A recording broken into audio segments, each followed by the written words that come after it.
Okay, so if you're like me, you have a Hackintosh and you're looking for a way to change the colors on your NZXT Kraken. I have the X53, but this will work with any of the CAM software. So I also use VirtualBox because it's free.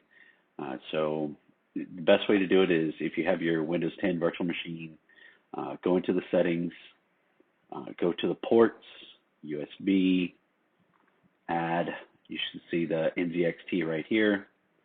And for good measure, I also have the Apple Bluetooth USB host controller. Say OK. Start up your virtual machine.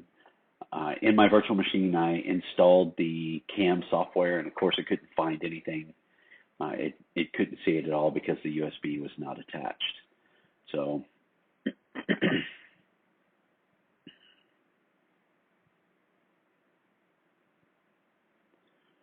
all right, let's log in.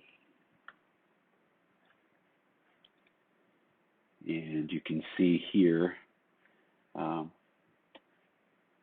already have the NZXT. IQ I'm still working on. We'll work on that later. But NZXT, open it up. Sometimes it doesn't connect right away. You can't find it. I don't know why. So if it just sits here with this scroll, just kill the software and start it over. Sometimes it just sparks right up. So your mileage may vary, but this is it. You can see the PC monitoring. Of course, it cannot monitor the GPU because it's not directly connected.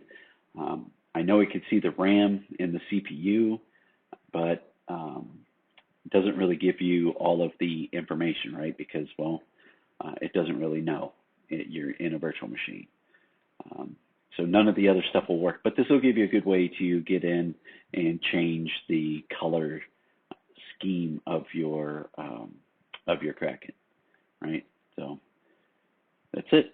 So hopefully everything works for you as it did for me. If not, leave me a comment down below and I'll see what I can do to help out. Other than that, have a great day.